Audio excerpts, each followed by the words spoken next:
Hello, hello. Welcome to the Five Talents Podcast. I'm your host, Abel Pacheco. I interview the top commercial real estate investors and industry experts so you can learn from their experiences. So if you're an investor, a high W-2 earner, or real estate or tech sales professional that wants to invest in real estate without having to manage properties or leave your day job, then this podcast is for you. Or if you're already investing in real estate, but you're doing it part-time and you want to become a full-time multifamily or full-time commercial real estate investor, this podcast is for you too. You're going to learn a ton. You will learn from real-life multifamily investors and other professionals in the industry. They're going to share their blueprints for success, and I'm super excited that you're here. So I hope you enjoy the show.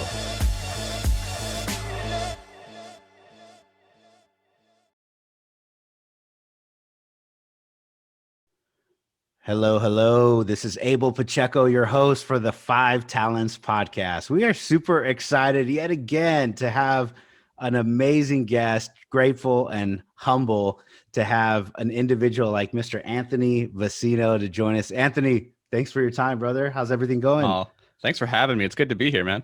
Yeah, it's been an amazing year, I think, since we met. I've been following you for some period of time on LinkedIn and just seeing the good content, seeing your education, seeing all the things that you guys push out there.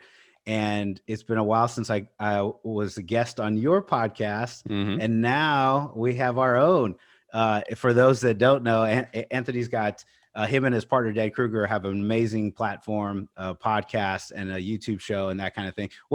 Before we get into the conversation, what is the name of your podcast? And yeah, that's Multifamily Investing Made Simple. And it was an awesome episode where we had you on. And I remember talking very shortly thereafter about you saying, I'm going to launch a podcast. And I was like, do it. Absolutely do it. And it's cool to see like what you've built now is like pretty awesome. You've had some really great episodes. Yeah, man. Thank you very much. And that's exactly where I was leading into, because I was like, I want to do what you guys are doing. Like this. Okay, I've had enough of being on other shows. I want to ask a bunch of questions from a bunch of experienced people like yourself. And you took the time to show me all of this. Hey, this is how you do it. Here's how to record it. Here's how to edit it. Here's how to push it live. And so I sincerely appreciate your help, my friend. And big part of me launching was just breaking it down and showing me how easy it was. So thank you. Oh yeah, absolutely. But you were going to get it done either way. That's one of the things I love about you is that you're ambitious. You get things done. You don't just set the sights and then like you say, "Oh, I'm going to do that," and then don't follow through with it. Like you're going to follow through and get it done. So I love that. You're the man. You're the man. I after that show, I quickly said, I'm probably going to pay a team to do it. And that might be the way to do it. And that's how I did it. But you're still like, you're the man. I really sincerely appreciate it. So, okay. So we'll get into a conversation here. Five Talents Commercial Real Estate is the purpose of this conversation. So, and Anthony Vicino, I brought him on the show because he's a serial entrepreneur. He's helped build many multi-million-dollar companies from the ground up. So the man is excellent at creating efficient systems. They scale. He utilizes value-based content marketing strategies to get it out there, right? Let people know that he's there in business. And then they always focus on, really providing exceptional end user experiences. So everything that I've seen for Anthony, just really has a lot of that. He's the best-selling author, which we'll talk about his book. He's an investor. He's a small business owner. I mean, he's managed his own personal portfolio of many multiple assets across the country, and then ended up partnering with Dan Kruger in 2019. They created Invictus Capital, and now we are lucky to hear him on our show. So, Anthony, in your own words, can you tell us, a little bit about who you are, what you do, and man, we'll get into a great conversation. Yeah, it's always fun hearing your bio read back to you because it's the highlight reel of your life and it's all like the very highest successes, but what's left out is like all the failures, all the parts that you don't want the world to know. So I'll just go ahead and balance that bio right now and let you guys know that as a young person coming out of college, I knew that I was never going to be a very good employee. Like I'm a really lazy worker when it comes to working for other people. And Bill Gates has this great quote, which kind of epitomizes how I feel about myself, which is, He said, I would rather hire a lazy A player than a hardworking B player, because the lazy A player figures out how to get the job done in less time. And that was me. And, every job that I had where I was working for somebody else, I would figure out how to get the job done real quick and, to standard or above standard, but then I would coast after that.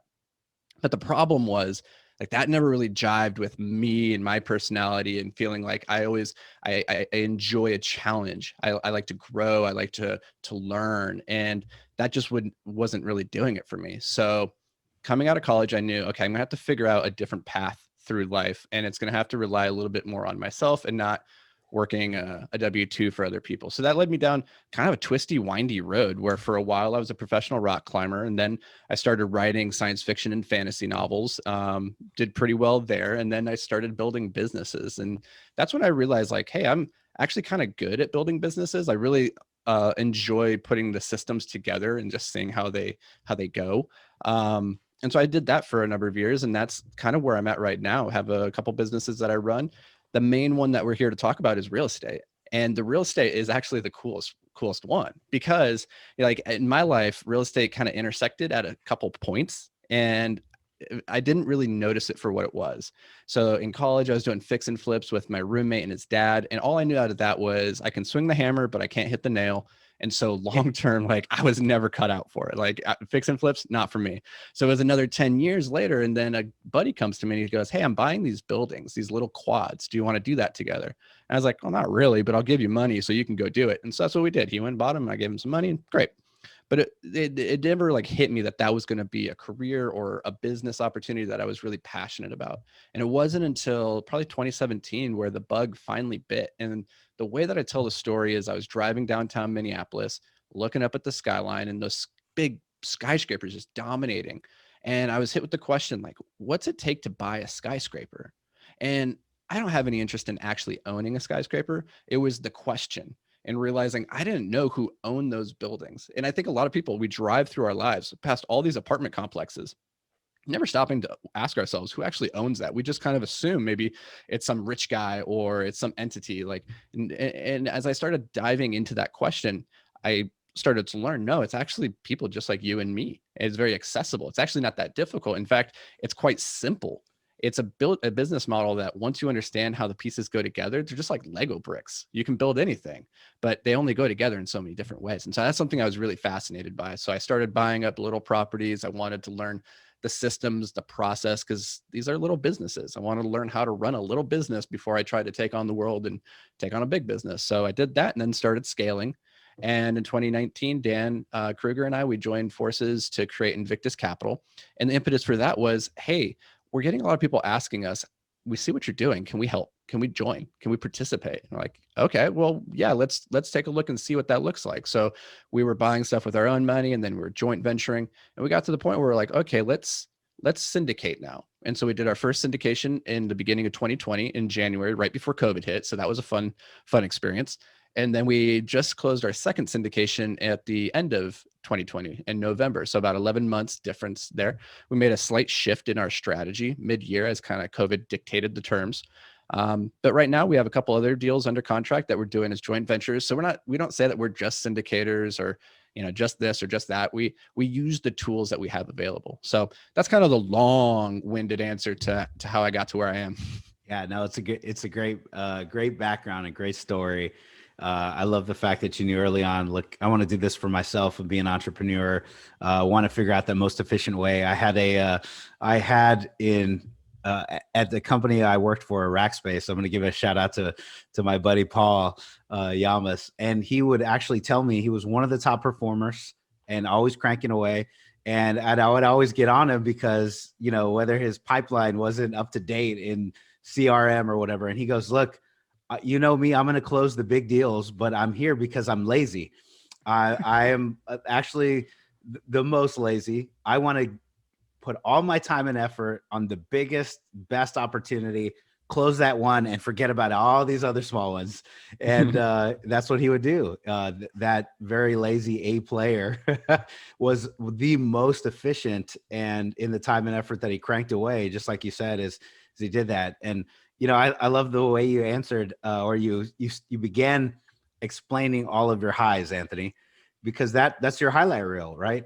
I heard Steve Weatherford, who was at our Kingdom REI mastermind, and he's an NFL Super Bowl champion. He's a kicker.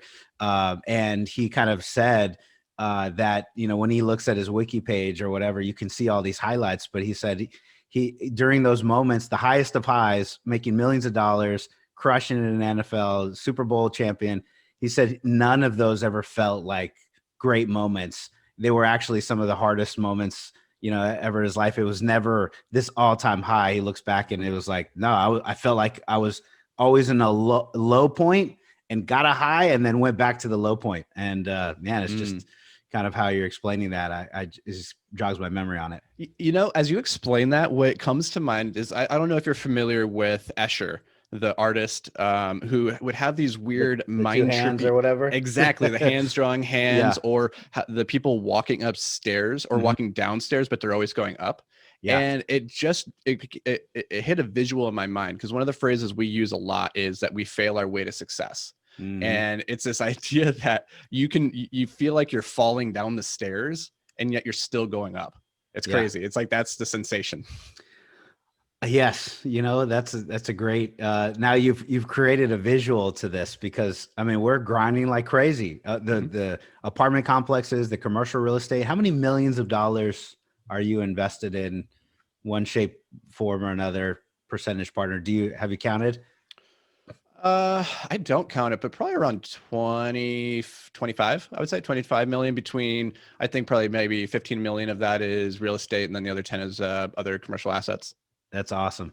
So $25 million, when you were swinging that hammer and missing on the nail, did you ever expect, at some point I'm going to be part owner on about $25 million worth of real estate or assets? No, there's, for a lot of my 20s, I was living in the back of a van. Like literally there was a period of time where my fiance and we broke up and I lived in the back of a van that was parked in the parking lot of a CrossFit gym. And I would run an electric cable into their wall, and I would have little lights going in my back. And like, that was my life for 4 months. And so, but honestly, when you're in that place, I don't like think about the future and what's going to be. I just think about where I am and what I can do with where I'm at right now. And there was never this, I've never had these highs or these lows.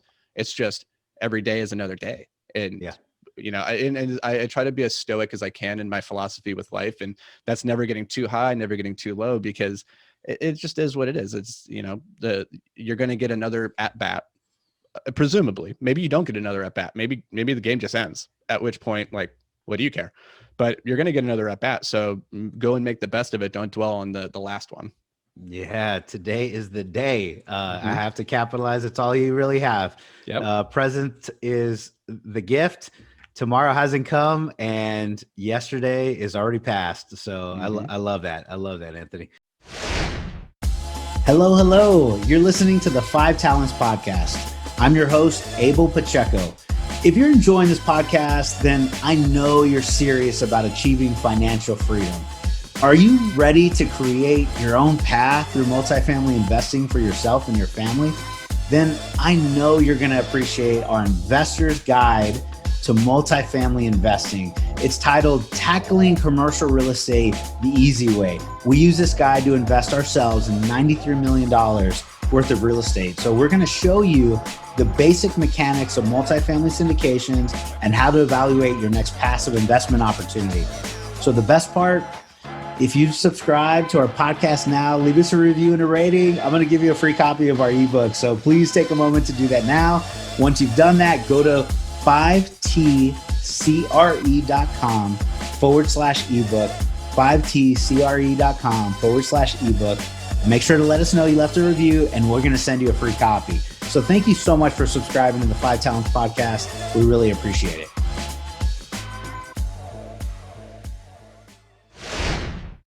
Well, so let's talk about, maybe since we're on this, mindset and, what it takes, because every time I see you putting some content out, putting some good, really thoughts together, pen to paper, you've got some amazing insights and, just your thought process on, entrepreneurship, on what it takes to succeed, on success and how to get there. So,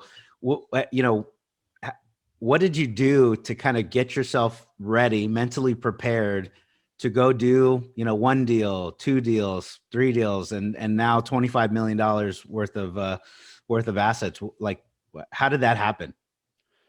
There isn't any one thing that you do to get ready. It's not like in the movies where there's a training montage and you're like chasing the chicken, then you're drinking the eggs and Yeah. like, punching the rack of beef or anything like that. And then all of a sudden you're ready to go. You're ready to get in the ring.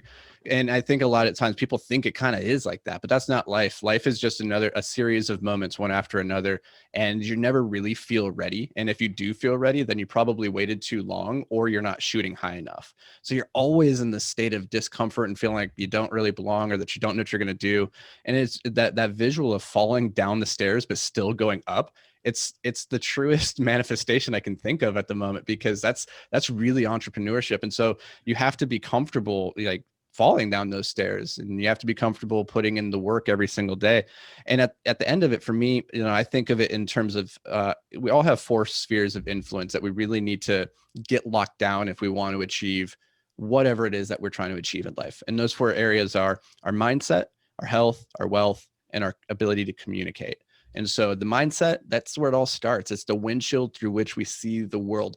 And if your mindset or your windshield is cracked or scuzzy, then you're going to have a hard time seeing where you're going, and you're not going to get there as easily or quickly, or you're just going to get off course entirely. And so that's the first step, is get your windshield right. But a lot of people, they might get their mindset right, but then they're just sitting on the side of the road and they're not coupling it with action. And so if the car's not moving forward, it doesn't matter how clean your windshield is, you're not going to get to your destination. So you have to couple, the mindset with the vehicle actually moving you towards your end state. And then health, like, hey, you only got this one body, right? You only have this one mind. And if you don't take care of it, you're going to really regret that, because you don't get a second at bat. You can't buy yourself a better body. You can't buy yourself your brain back. So take care of your mind, take care of your body, take care of your sleeping, your eating, like all these things that we know we should be doing. And then, take care of your money. That's next, is building wealth, because money doesn't solve all your problems, but money solves all your money problems. And if you're an unhappy person and you make a lot of money, you're just going to be an unhappy person in nicer places with nicer things. You're still going to be unhappy. So get the happiness figured out first. Don't rely on the money for that, but realize that money is important, because when we don't have our basic needs met, when we don't have a roof or food or, sustenance, like life gets stressful. And so we need to have a certain amount of that taken care of. And unfortunately, in our culture, we haven't done a great job of educating people on what it means to be financially literate and to put themselves in a position to financially succeed. And so that's one of the things that we're passionate about with real estate, is it gives us a vehicle for communicating that to people. And then last but not least is the ability to communicate, because each of us as humans, we have this desire to be heard and to be understood, to be connected. We're a tribal species. And one of the worst things that you can do to a human, and we've seen this play out in psychological studies in prison systems, one of the worst things that you can do to a human is put them into solitary confinement, to remove them from physical interactions with other people. It is incredible how quickly we devolve as an individual. Like our mental state just implodes on itself within about 72 hours of isolation. And so we need to learn how to be able to communicate our wants, our needs, our desires with the world, and to also receive that from other people, because communication is a two-way street. So that's, if you want to get your success, if you want to get your mindset or, built out for entrepreneurship, start with those 4 areas. Fix your mindset, figure out your health, figure out your wealth, and then figure out your ability to communicate. Oh, I love it. What a great 4 pillars that you've mentioned. I think those are very practical and things that we can action on. We can absolutely improve our thought process, meditation, prayer, mindfulness, journaling for your mindset, health, like, get out and eat some better food and move around a little bit more, right? And then the wealth part, man, once you start to pick up a few books or get on podcasts like these where you're learning a little bit more how other people have created, multi-million-dollar businesses, then, you realize it's just a formula, just like baking a cake. They've laid out their ingredients and the 8 steps you need to follow. And if you go do the same things, it's not going to be always easy to have a great cake that comes out the first time baked. You got to have some practice, but once you do that, it's like, oh, okay, I figured it out. I can repeat this and do it again and again and again and again, and let's move forward. And then the ability to communicate, right? We can join a Toastmasters group. You can write some things down. You can practice it, and those very tactical ways to improve yourself. And once you're improved, now you're the external things in life, money, wealth, health, all the good things, come of it. So that's awesome, man.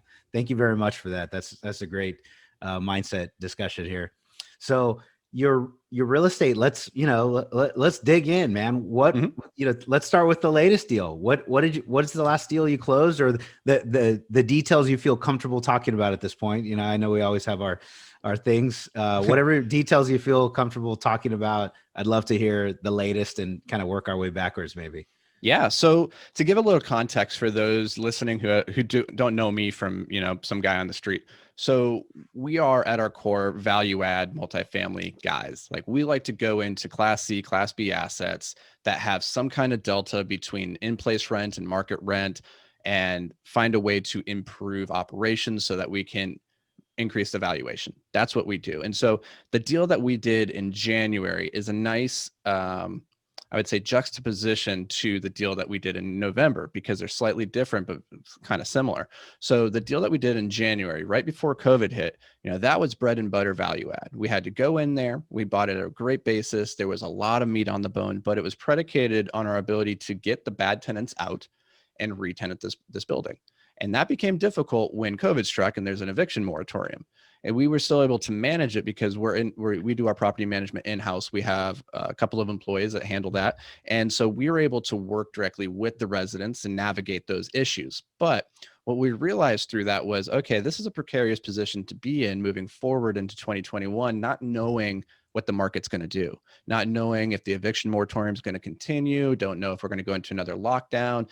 There's so many questions. And so we made a slight shift in that second deal that we did in 2020 towards optionality, more stabilized assets. So we went to a nicer asset with a better tenant base. But the trick here was, we're still value add guys. So we need to be buying it at a good basis. And there has to be some baked in potential to increase the value at some point. We just don't want that value to be predicated on our ability to deploy CapEx and be required to do that. So it's kind of a tricky conundrum. So what we ended up doing was, we found a seller who is a guy who's been operating here in the Twin Cities for decades.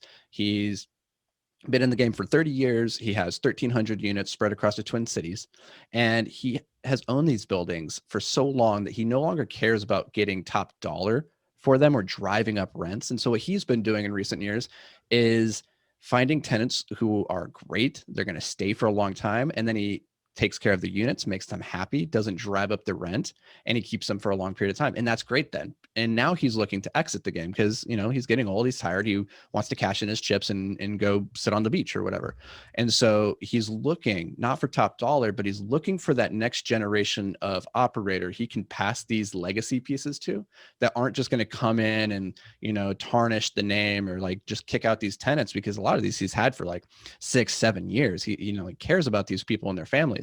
And so he wants an easy, safe transaction over and over and over again. And so we were able to come in and provide that for him. In exchange, we were able to buy these buildings well below market standard. And because he hadn't been raising rents aggressively over the last decade, there's this baked in delta. So we can increase those slowly. We don't have to go in there and drive out tenants, but you can just do, a solid 7% increase each year and just get up to market standard again. And that's where we get the value. Increase. Yeah, that's a big increase, and a solid valuation. How many doors was it? So this was a portfolio of 30 units. So up here in the Twin Cities, our transacting per unit price is in this area where these buildings were, it's usually around 150 per door. So these were selling, we bought these at 125. So there's about 25K for just built-in equity right there from the word go. But this deal is really about that long-term relationship with the seller, because he's got, like I said, these 1,300 units that he's slowly getting rid of over the next 2 years. And so he's we have a deal with him under contract that's closing in a couple of weeks.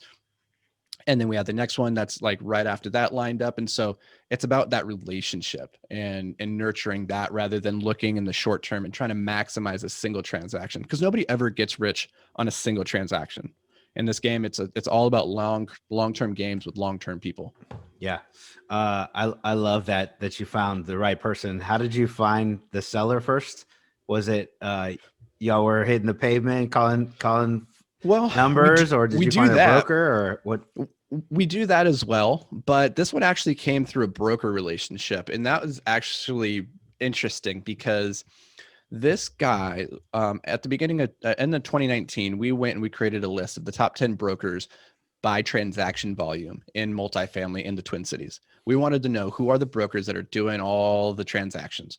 And then we want to be on their radar. We want to be their best friends. We want to be the guys that they think of whenever they think of what we do. Well, one of those guys, in fact, number 3 on that list, was a guy that Dan, my partner, used to coach in his nutrition business. So That's awesome. that helps. Yeah, his name is actually Abel as well. And so Hey, I Abel like the guy is, already. yeah, I like that guy. he's an Orthodox Jew, and he comes from this community where they have a really hard time meeting their nutrition needs and while still being kosher. And so Dan could do that, and he got really tightly ingrained in that community because they were just like pretty much passing Dan around and saying like, use this guy, he's great. So he worked with Abel many years ago before Abel was ever in real estate. Yeah. Fast forward a couple years later, Abel's now in real estate and he's crushing it. And Dan had just maintained that relationships and just, stayed in touch and said, hey, here's what I'm doing, letting him be aware of it. And we were on a property tour one day with Abel, a different property. And he's like, you know what, this isn't a good fit for you guys, but I have something. I have a seller that's perfect for you. And he went to bat for us. He pretty much put us on a silver platter and handed us to the seller. And so the moral of all that story is you don't know who's going to become the next big thing. And so you don't treat people like you just see a dollar sign on them. Treat them like good people and be connected and involved and invest in them as an individual, and trust that the return on karma will play out on the long horizon. Yeah. I love that. I had an old Cutco regional manager. I sold knives when I was in college, and we were 20, I don't know, 21-ish, right?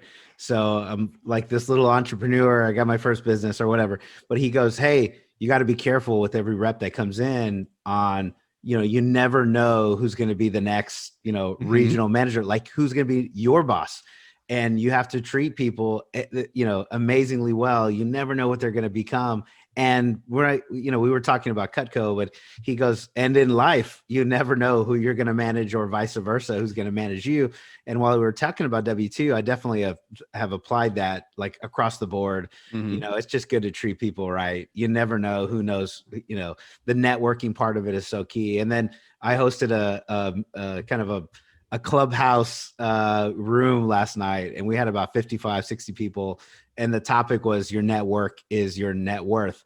And it is just, you never know who's going to lead you to that next, amazing deal. It sounds like you guys had $500,000 worth of equity baked in there.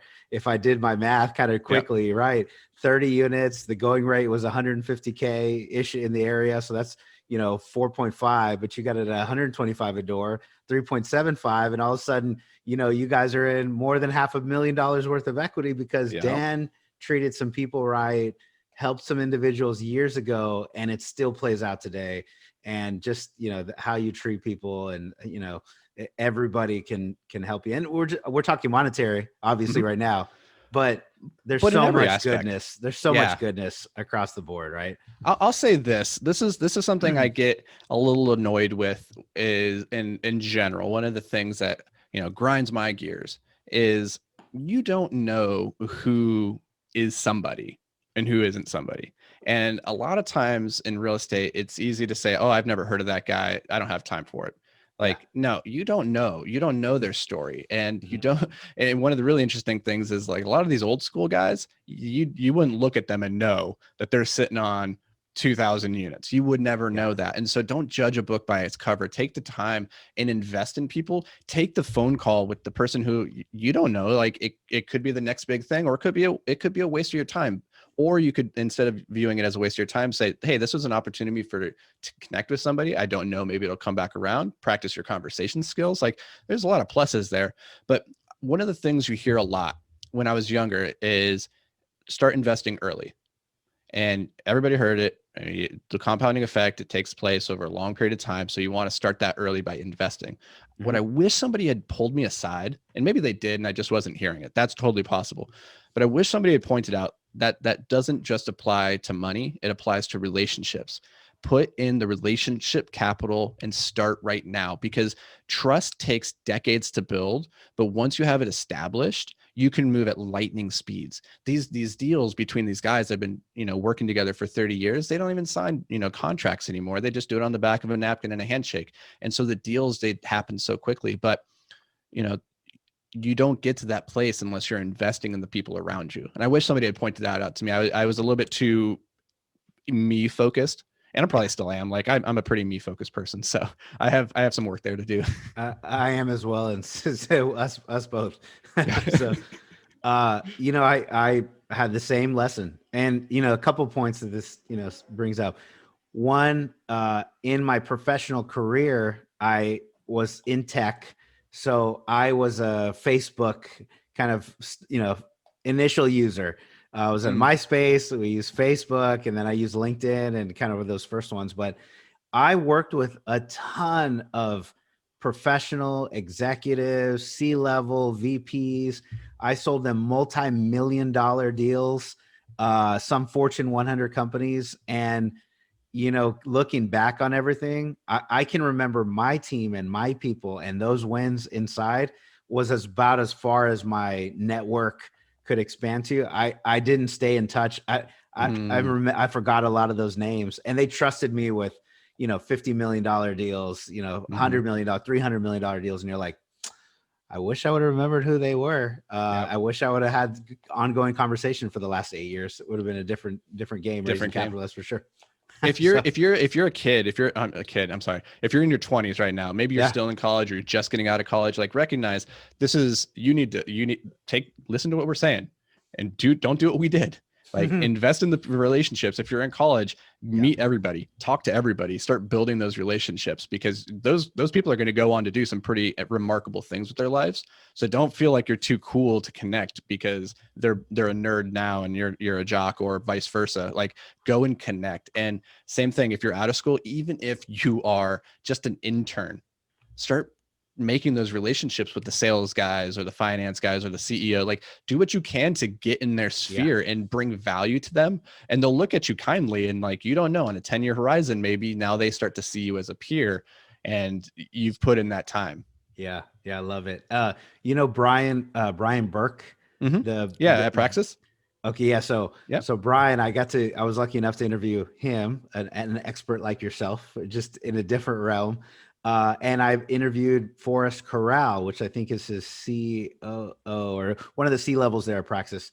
And, these guys have $2 billion in freaking assets under management or something crazy. Right. And he says he still gives anybody that pings him, he gives everyone 15 minutes off of LinkedIn, or just anybody that cold calls him. And I go, man, that's amazing, right? There's a lesson from the $2 billion guy, because I'm not the $2 billion guy by any means. So like, well, I guess I should take a few more meetings. But anyways, man, this never be too proud to take a meeting. Like one of the people that I look up to the most is Naval Ravikant, who's an angel investor, started Angel List. And he talks about, one of the things I disagree with him is he says you need to, be too busy to take meetings. And I think that's true maybe at a later point in your career, perhaps, but I think for most people, you should never be too busy to take a phone call with somebody. Even if, just set the parameters and say, hey, I only have 10 minutes for this call, but I'm looking forward to like getting to know you in this next 10 minutes, and just make that available, because those are the phone calls, man. Like you can't put an ROI on it. You can't calculate it, but I can guarantee that if you do that on a long enough time frame, it will pay huge dividends. Yeah. Love it. And this is awesome. Well, what a great conversation. So, back to real estate, which actually, if you're listening, we keep getting off of real estate. Yeah. Well, all this stuff is real estate. It's business, it's entrepreneurship, it's like your life, and it all kind of blends together.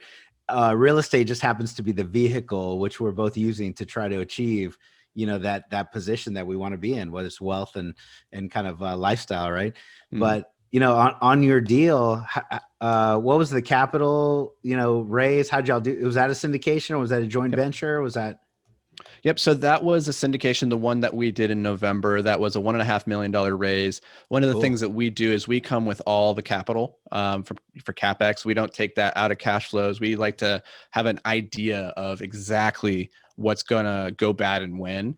Hmm. And even if we're wrong with that, we have the money set aside. So we're never taken off guard. So we came with 1.5 million. We syndicated that as a 75-25 split with a 6% pref.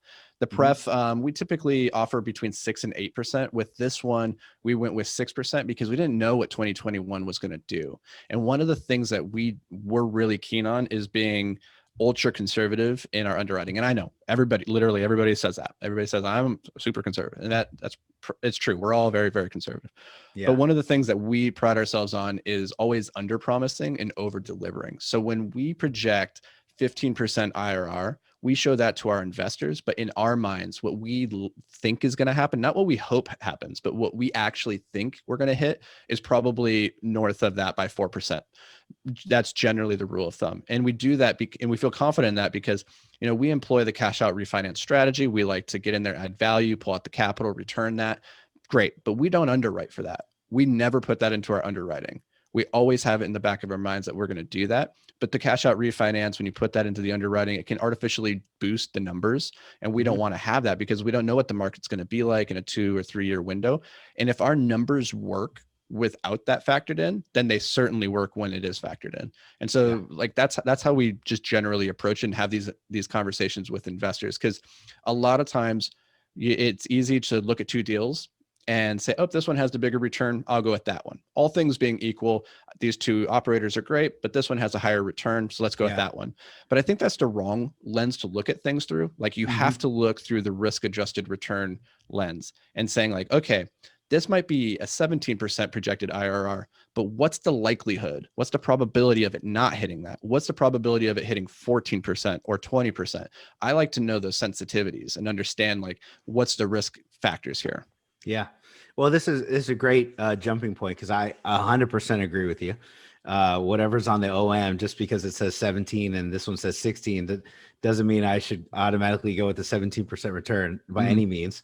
So this for the passive investors that are listening, for those individuals that are trying to determine, hey, I got in my first or second or third, or I want to do my fourth and continue on. What are a few things that they should be looking towards to make the best possible decision for their passive investment? Number one, it's all about the sponsor. You're betting on the jockey, not the horse. Mhm. Yes, it's a team effort. The jockey has to be on the right horse to win to win the race. But the great jockeys, they're not getting on the horses that don't stand a chance of winning the race. They're Yeah, not getting on the wrong horse. And yeah, I love so that. if they're getting on a horse, they think they can win with that horse. So Hmm. bet on the jockey, not the horse. That's rule number one. And to do that, you need to spend time getting to know the operator. You need to know, like, and trust them, but you also need to see a track record. They have to have experience and like show that they can execute the business plan because the difference between $1 million idea and $1 million is exactly $1 million worth of execution. If you can't execute the game plan, it doesn't matter how great the game plan was. So you could give a great deal to a terrible operator and they're going to just run it into the ground. So step one, find the right operator. From there, once you have that trust and you've done deals with them, you see how they underwrite, you see how they perform and how they communicate, then you don't have to do as much vetting from deal to deal. And this is the speed of trust that you start to establish, is saying, I've done enough deals with this person, I know how they operate.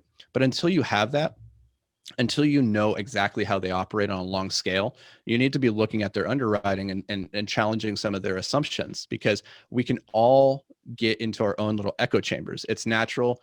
It's your job as an LP to kind of hold the general partners accountable and saying, hey, justify this. this expectation of, a 4% rent increase in year 2. Why do you think that's going to happen coming off the back of 2020, and being a rough year? Like, why do you think that is? Or I see the cap rate continuing to compress. So we're buying at a 5.2, and I have you project in year 5 that we're selling at a 5. Why do you think the market's going to be better? Why did you make that assumption? Like, but you have to know enough about those levers that can be pulled to be able to ask those questions. And so spend the time educating, listen to podcasts like this, read books on the topic, watch videos, like have conversations with other LPs or other GPs and say, like, what questions should I be asking? And just keep what they say, up leveling your education so that you can stay sharp. Because yes, we love passive investing because it's passive. You just get to, kick back on the couch and collect your money, but there's work involved. Like, the work that has to go in is serious work. It's not a ton of work, but it's serious work. And so you need to treat it as such. Yeah. Those are all great nuggets. Every single one of them, man. I love it. And I like the capping of, it's still about the people, and networking, because if I know some other people that I can actually ask these questions to, and they can give you feedback, on it and tell you, there's the difference between, a 5 cap and a 4.7 cap. And what is a cap? What is a cap rate? What does it mean? What does it, why does it compress and why does it expand? And, when you have those questions or people to be able to ask the questions too, now you can level up, like you said. And, so how do you level up yourself? How do you find those extra or those other people yourself, and maybe any suggestions and tips for other people that are trying to up level their network here? Yeah, you said something there that is so important that I want to point this out again, which is, even as a limited partner, as a passive investor, you need to have that network of other investors and other operators. If you only know one operator and that's the person you're thinking of working with, then you're in an echo chamber of one. And so make sure that you're out there and getting other voices. And so there's some really great places to do that. LinkedIn is a fantastic resource. Live events, once we get back to those are really great events as well. But really all you need to do is make one connection. Like, let's say somebody's listening to this and they're like, well, I don't even know who to talk to. Well, you got 2 guys on the phone right now. Yeah. Reach out to one of us. Now, that doesn't mean that you need to invest with us, because I invest in the Twin Cities. Abel, you invest down in the South. And so maybe that's not where you're interested, right? But we know people who are in whatever market that you're interested in. So reach out, get to know us and say, hey, I'm interested in Tennessee. Do you know anybody there? I know 5 people there. I can connect you right away. So that's how you do it, is just get your foot in the door with one relationship and then leverage that to get the others. Yep. I love it. Well, that's good. It's good, practical and tactical again. So Anthony, before we go, because we're close to the wrapping up, I sincerely appreciate your time. I think it's been an excellent conversation. Where do, if there's any investors that want to reach out to you, that want to invest in your area, that want to learn more, that want to get connected with you in your world, where do they go? Where's the best place for them to contact you or reach out? If you want to invest in the snow, then we are your people. Come to us. No. So you can find us over at invictusmultifamily.com, and we have a ton of free resources there.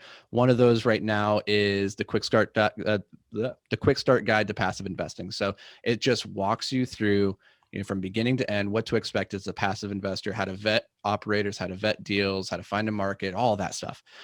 We have a podcast, like we mentioned at the top of the show, Multifamily Investing Made Simple, where we just take the complexity out of real estate investing so that you can start taking action. And real estate's scary. I get it. It's overwhelming and daunting at first, but it can be simplified. You can get through this. If you are able to walk and chew bubble gum, you can learn this and participate. And so we want to help you do that. And then coming in July, we're publishing a book alongside Jake and Gino, which is called Passive Investing Made Simple, which is just going even deeper into the subject of passive investing, so that maybe you don't want to deal with toilets, tenants, and trash. You don't want to go buy buildings and deal with brokers and lenders. You don't want to do all that stuff.